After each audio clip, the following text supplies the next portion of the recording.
আশা। Very nice. বগলমার কথাটা খুব সুন্দর বলেছে। তো এটা শোনা যায় যে গিরিশ ঘোষ বগলমা দিয়ে তারপরে বললো যে সেই দিন কি বোকামি করেছে, বোকামি মানে ছেলে মারা গেছে কাঁদতে পারছেন না, বলে আমি কাঁদবো কি, আমার হয়তো উনি কাঁদবেন।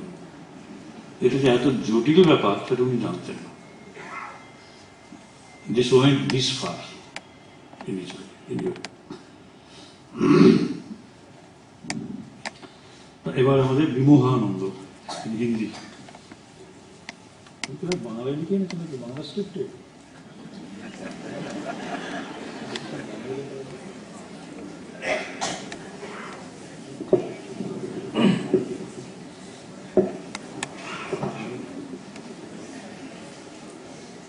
श्रद्धेय महाराज लोगों को मेरा प्रणाम, आप सबको मेरा नमस्कार।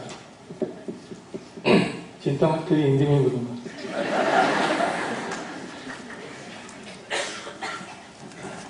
ये बड़े आश्चर्य की बात है कि स्वामी विवेकानंद ने अपने पत्रों में, भाषणों में, लेखों में कितने ही विषयों पर अपने मंतव्य दिए हैं, लिखा है, अपने भाव दिए हैं।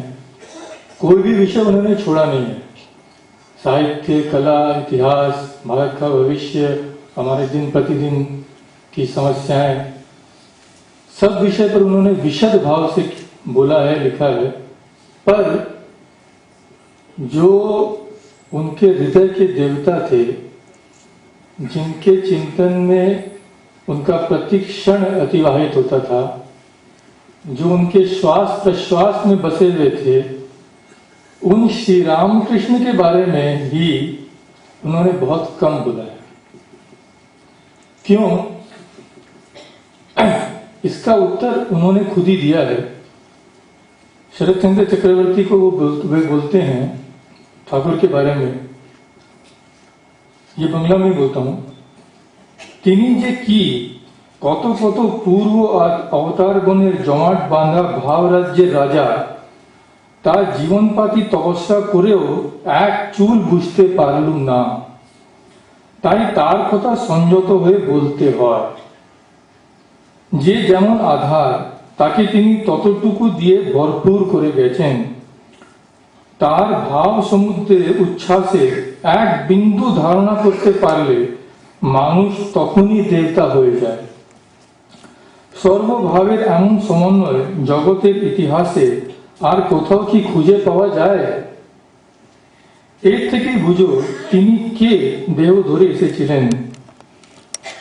অবতার বললে তাকে ছোট করা হয়।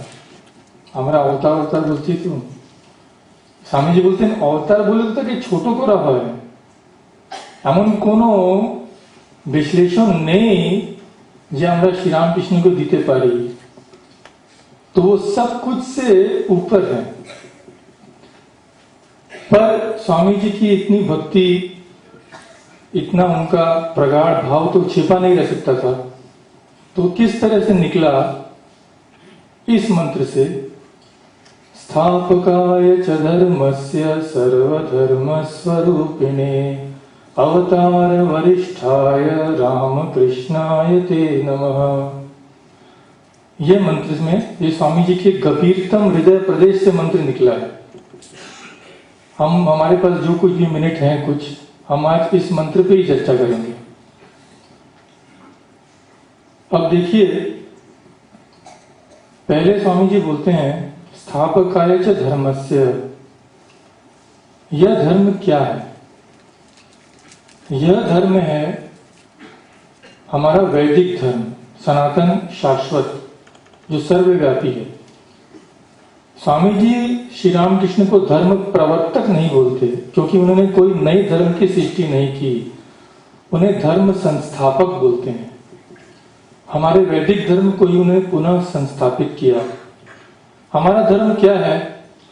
यह वैदिक धर्म कोई आचार नियम, कोई पूजा, कोई विधि निषेध खाली इस तक सीमित नहीं है। ये सर्वव्यापी है। हमारे जीवन में जो कुछ भी दुख आए, दुर्दशा आए, दुर्गति आए, हमारे शाश्वत हिंदू धर्म में इन सब से हम लोगों को बचाने की शक्ति है। जीवन के हर पहलू में हमारा धर्म, वैदिक धर्म हमारी रक्षा कर सकता है। तो श्री रामकृष्ण पूर्व आचार्यों के जैसे इसी धर्म को स्थापित करने आए इस युग में। अब देखिए, अवतार श्री रामकृष्ण को हम लोग बोलते हैं। अवतार किसे कहते हैं, इस पर थोड़ी चर्चा करनी पड़ेगी। शास्त्रों में लिखा है, अप्रपंचात् प्रपंचे अवतरणम अवतारः। अप्रपंच, प्रपंच माने ये सारा संसार।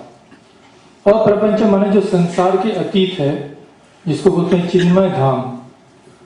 तो अप्रपंच से, उस चिन्मय धाम से प्रपंचे अवतरणम, हमारे इस संसार में आना, उतर के आना और अपने आप को आत्म प्रकाश करना, इसे अवतार कहते हैं। आत्म प्रकाश किसे करना? अब देखिए, निर्गुण निष्क्रिय ब्रह्म में तो अवतार का कोई सवाल ही नहीं है, पर इस हमारे व्यवहारिक जगत में हम जीव भी हैं, हम बंधन में हैं, इसलिए बंधन मोचन भी किसी को करना है और ईश्वर ही बंधन मोचन कर सकता है। तो इस संसार में उतर के आना, मायातीत एक स्थान से जब ईश्वर यहाँ पे आते हैं, उसे अवतार कहते हैं। एक ही ईश्वर बार बार आते हैं, तो आप इसे ब्रह्म का आत्म प्रकाश भी बोल सकते हैं, शक्ति का भी बोल सकते हैं। श्री रामकृष्ण खुद ही बोलते हैं कि शोक्तिरी अवतार। तो अवतार अनंत हैं, भागवत में है, अनंतो है अवतार। अवतार अनंत है, अनादिकाल से, जब से इस संसार की सृष्टि हुई, अवतार आते हैं, अभी भी आ रहे हैं और आते रहेंगे। प्रश्न है कि अवतार तो एक ही है। श्री रामकृष्ण खुद ही बोलते हैं, जय राम जय कृष्ण से दानी वही शरीर रामकृष्ण। तब स्वामी जी जो बोल रहे हैं अवतार वरिष्ठ, इसका क्या अर्थ है? अवतार तो एक ही है, वे ही एक ही ईश्वर श्री राम के रूप में आए, श्री कृष्ण के रूप में आए, अब श्री रामकृष्ण के रूप में आए हैं। अब समझ लीजिए, मैं कोई एक ही व्यक्ति कोई अगर नाटक कर रहा हो, तो एक ही नाटक में कभी पुलिस सजता है, कभी चोर सजता है, तो हम लोग किस हिसाब से कहेंगे कि उनमें से कौन अच्छा है? वो तो एक ही व्यक्ति है। तो एक ही तत्व है जो विभिन्न अवतारों में प्रकाश पा रहा है। जब एक ही तत्व है, तो अवतार वरिष्ठ का क्या अर्थ है? सबसे बड़े अवतार, इसका क्या अर्थ है? इसका उत्तर भी श्री रामकृष्ण दे गए हैं, शक्तिर तारतम्य। मैं भले ही चोर का अभिनय कर रहा हूं, किसी सज्जन का अभिनय कर रहा हूं, फिर भी कभी कभी लग सकता है नहीं वो अच्छा नहीं था, ये अभिनय अच्छा है। तो एक ही व्यक्ति में तुलना हो रही है। क्यों? उस समय जो अभिनय में जो परिकाष्ठा आई थी, वो शायद इस बार नहीं आई। वैसे ही अवतार वरिष्ठ किस तरह से बोल रहे हैं कि इस बार भगवान ने जो अपनी शक्ति का प्रकाश किया है, वह पहले कभी नहीं किया, इस अर्थ में। अब अगर अवतार वरिष्ठ पे हम लोग चर्चा करना चाहें, तो यह देखना पड़ेगा कि अवतार के आने का प्रयोजन क्या है, अवतार क्यों आते हैं। बहुत बड़ा विषय है, पर हमें संक्षिप्त में देखना पड़ेगा। ऐसा कह सकते हैं कि मूल 3 प्रयोजन से अवतार आते हैं। पहला क्या है? पहले 2 प्रयोजन को आप अच्छी तरह जानते हैं, गीता के श्लोक में दिया हुआ है, यदा यदा हि धर्मस्य ग्लानिर्भवति भारत अभ्युत्थानम धर्मस्य तदात्मानं सृजाम्यहम्। परित्राणाय साधूनाम, ये पहला हुआ, साधुओं की रक्षा के लिए। परित्राणाय साधूनाम विनाशाय दुष्कृताम, ये पहला प्रयोजन हुआ। दूसरा प्रयोजन क्या है? धर्म संस्थापन आर्थाय, धर्म संस्थापन के लिए, वैदिक धर्म को पुनः प्रतिष्ठित करने के लिए। और तीसरा क्या है? तीसरा हम देखते हैं, श्री श्री मां बोलती हैं अवतार के आने के बारे में, मानुष तो भगवान के भूले ही आचे। ताई जमनो तिनी माझे माझे ऐसे निजे ही पौध देखिए दैन। हम लोग तो भगवान को भूले हुए हैं, इसीलिए भगवान को खुद बीच बीच में आके हम लोगों को पद दिखाना पड़ता है। तो मोटी तौर पर हम कह सकते हैं कि 3 प्रयोजन है अवतारों के आने के।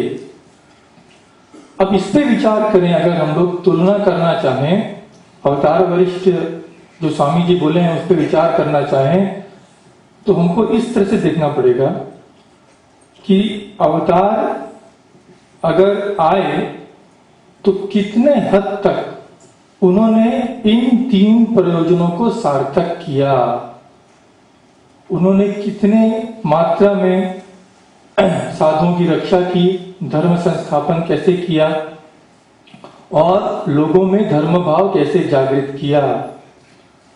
दूसरी तरफ ये देखना है कि यह जो अवतार आए हैं, इनके जो भाव हैं, यह कोई जाति तक, किसी देश तक, किसी संस्था तक, किसी धर्म तक क्या सीमित है, या सभी इसे ले सकते हैं, ग्रहण कर सकते हैं, यह भी विचार करना है।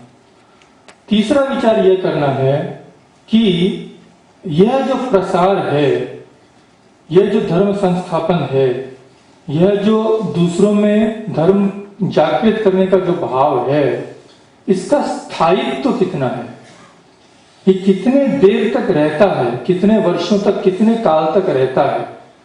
तो अगर हम अवतारों को इन 3 मापदंडों से देखें, पहले के अवतारों को, श्री रामकृष्ण अवतारों को, तब हमें कुछ समझ आ सकता है कि श्री रामकृष्ण को अवतार वरिष्ठ स्वामी जी क्यों बोले हैं। यह 3 चीज हमें देखनी है। अब देखिए, श्री रामकृष्ण के जीवन में हम देखते हैं, उस समय देखिए समस्याएं तो मनुष्य की लगी रहती हैं, समस्याएं पहले भी थी, आज भी हैं, कल भी रहेंगी। ऐसा कभी समय नहीं आएगा जब समस्या हमारी समाधान हो जाएगी कलेक्टिवली। इंडिविजुअली हो सकती हैं, व्यक्तिगत भाव से हो सकती हैं, अगर हम परमात्मा को लाभ कर लें, पर समाज में समस्याएं बनी रहेंगी, पहले भी थी। अब देखिए, पहले के अवतारों में बुद्ध को लें, जीसस क्राइस्ट को लें, कृष्ण को लें, भगवान राम को लें, उनमें समस्याओं की जो परिधि थी वो छोटी थी, कुछ जाति तक, कुछ पर्टिकुलर देश तक वो समस्याएं सीमित थी। पर श्री रामकृष्ण के समय ऐसा नहीं है। जैसा कि हम लोग आजकल बोलते हैं, the world is now one family. एक दूसरे से कम्युनिकेशन के तौर पर हम लोग इस तरह से जुड़े हैं कि ये सब सीमाएं चली गई हैं, पूरा एक विश्व ऐसे एक परिवार हो गया है।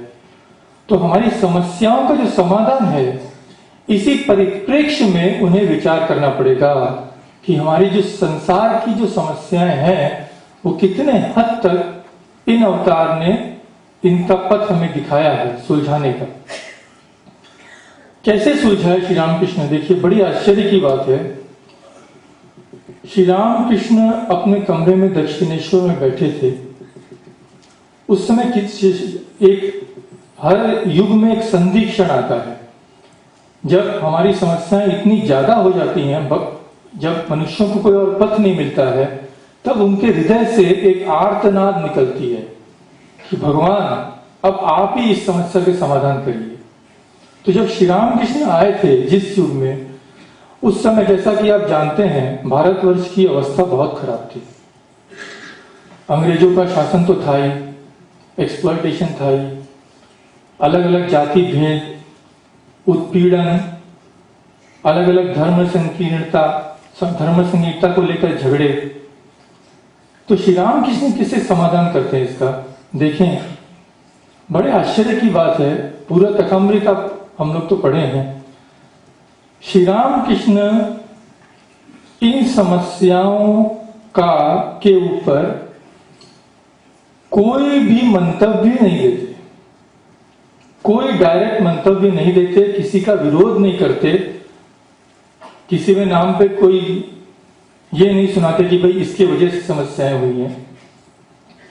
किसी भी साम्राज्य से, किसी भी धार्मिक साम्राज्य हो, देश का साम्राज्य हो, कोई भी सेक्ट हो, किसी के प्रति उन्होंने कभी भी विरोध का एक वाक्य भी नहीं कहा और प्रचारक होके, कोई परिव्राजक होके निकले नहीं सबको सिखाने। यहां तक कि जैसे हम लोग यहाँ बड़े बड़े लेक्चर दे रहे हैं, उन्होंने घर में भी अपने कमरे में भी कोई लेक्चर कभी नहीं दिया। उन्होंने केवल अपने जीवन में सुकठोर साधन करके अपनी अनुभूतियों को बहुत ही सरल और सहज बंगला भाषा में, जो कोई भी समझ सकता है, लोगों के प्रति उस अपने अनुभवों को दिया। और उससे क्या हुआ, उनके पास उस काल में हजारों लोग आए, शिक्षित, अशिक्षित, युवा, वृद्ध, कोई ब्रह्म समाज से, कोई शाक्त, कोई वैष्णव, कोई ब्रह्मज्ञानी, कितने ही तरह के अद्वैतवाद, विशिष्टवाद, सब आए उनके पास। श्री रामकृष्ण क्या किए, समस्याओं का उनके पास एक ही समाधान था। कैसे किए, उनके मन को अपनी आध्यात्मिक शक्ति से, उनके मन को एक गीली मिट्टी की जैसे हम लोग गीली मिट्टी को जिस तरह का आकार देना चाहे दे सकते हैं, श्री रामकृष्ण ने उनके मन को जिस तरह का आकार देना चाहा दे दिया। और सब उनके पास जो भी आए सब संतुष्ट होकर चले गए। शिवानंद जी बोलते हैं कि मिरेकल कथा तुम्हारा बोलो, एक থেকে বড় मिरेकल আর কিছু হয় না। एक व्यक्ति का मन इतना सा नहीं होता है, उसके पीछे हजारों जन्म के संस्कार हैं। तो श्री रामकृष्ण ने कभी किसी के विरोध में कोई वचन नहीं कहा, सिर्फ अपनी आध्यात्मिक शक्ति से, अपने प्रेम से लोगों के मन में बदलाव लाके शांति स्थापित की। औरों अवतार में हम लोग क्या देखते हैं, श्री राम मारना चाहे रावण को, हजारों तरह के अस्त्र शस्त्र, बाण छोड़ो, ये करो, इंद्र से अस्त्र मंगवाओ, यहां से रथ मंगवाओ, यहां से अश्व मंगवाओ, और बेचारे रावण का अंत में गला ही कट गया। श्री कृष्ण क्या करते थे, अरे कुछ भी गड़बड़ हुआ भाई अपना हाथ उठा लो, आ गया, सुदर्शन चक्र लगाया, गला वाला काट के खत्म कर दिया।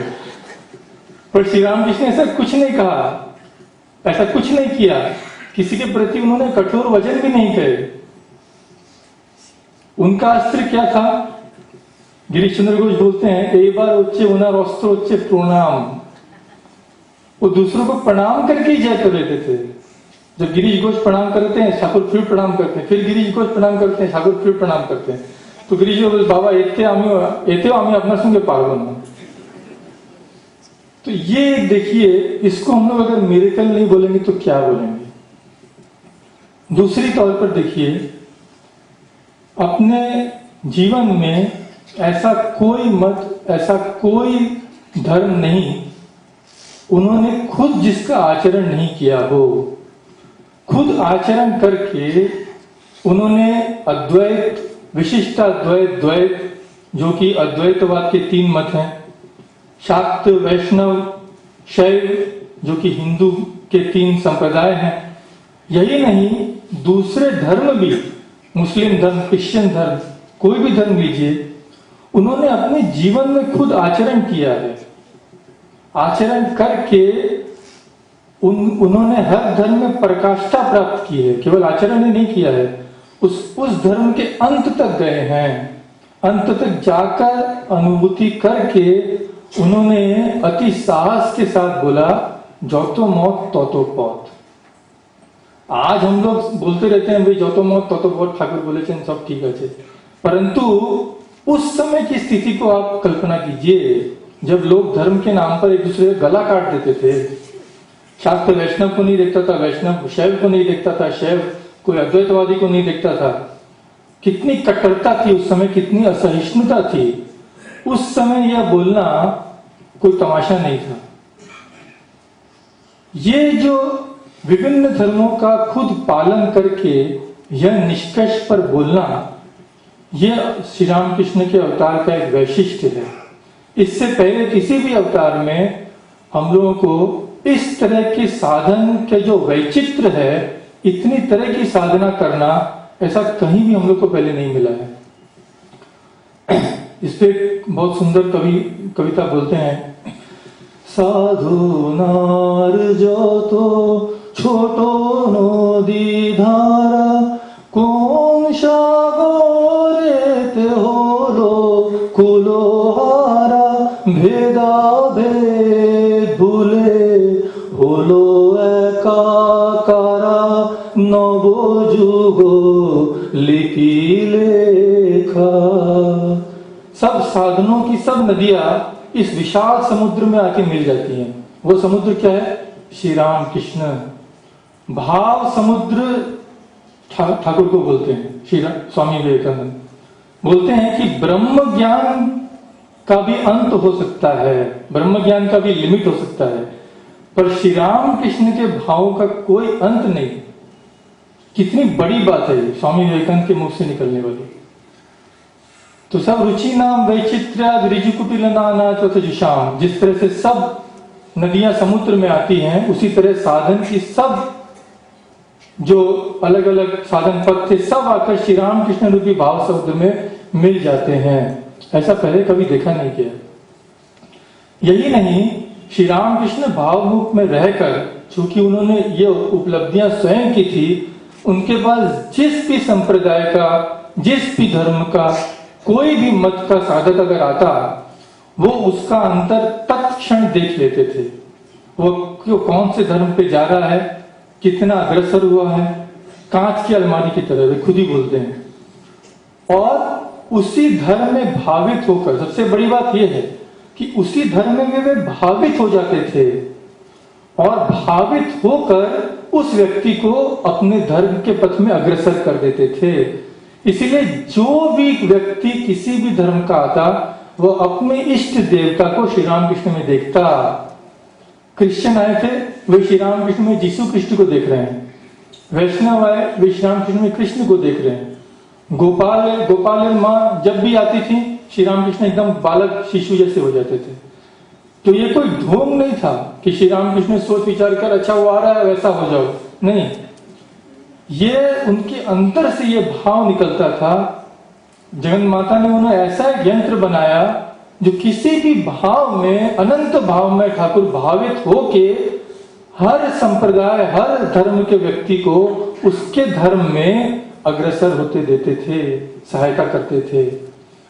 ऐसा कोई भी व्यक्ति हमारे पास जो भी है, श्री राम कृष्ण लीला प्रसंग पोथी कथामृत, कहीं भी हम लोग को एक भी ऐसा नहीं मिलता है कि श्री राम कृष्ण के पास कोई धर्म का व्यक्ति आया और उसे श्री राम कृष्ण से अपने धर्म के पथ में अग्रसर होने की सहायता नहीं मिली।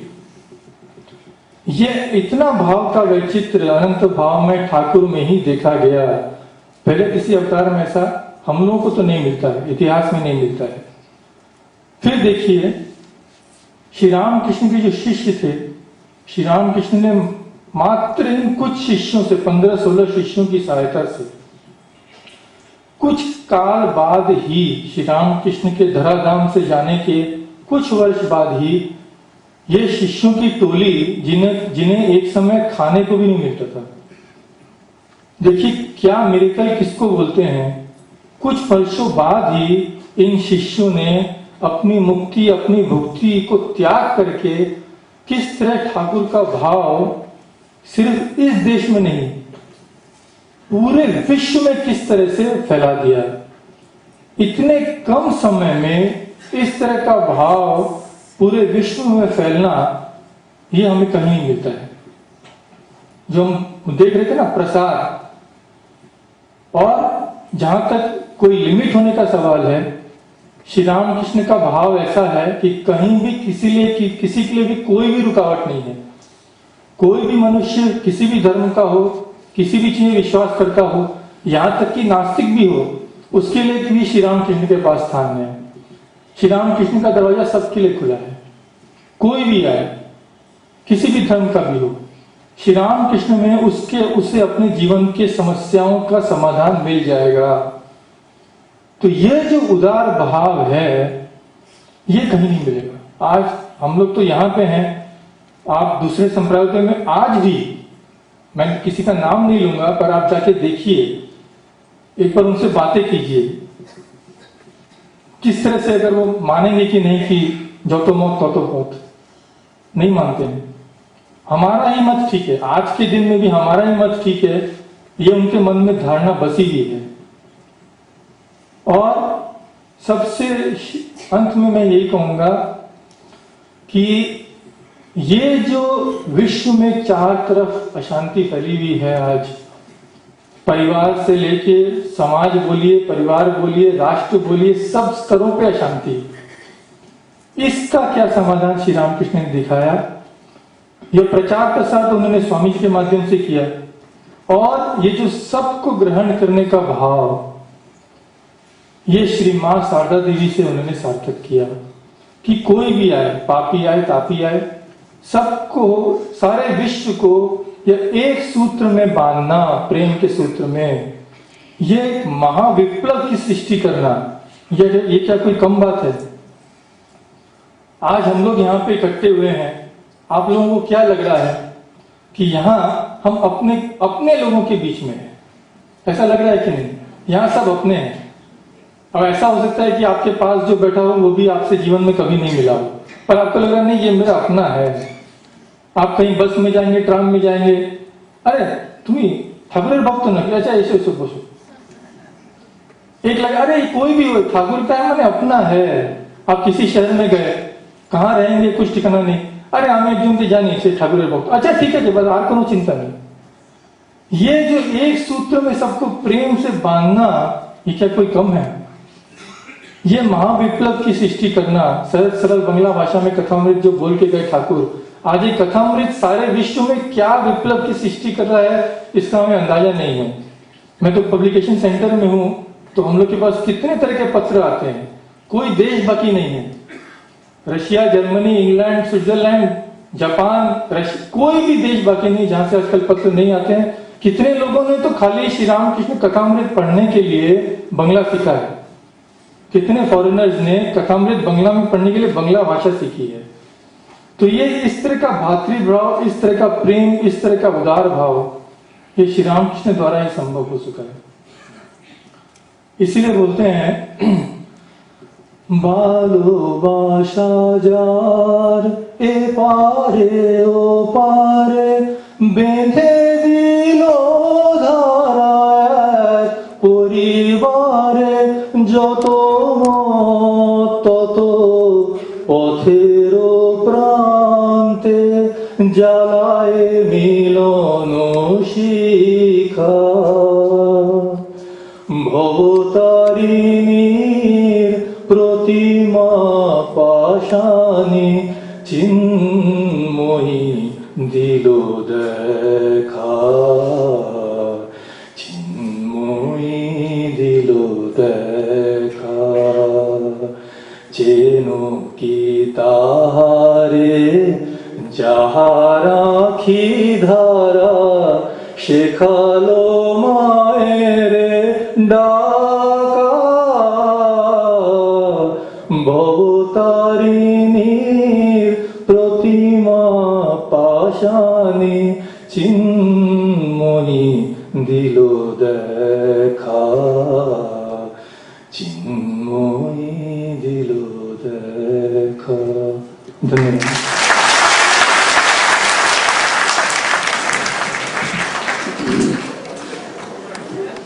বিমলানন্দ জি স্বামীজির প্রণাম মন্ত্রটি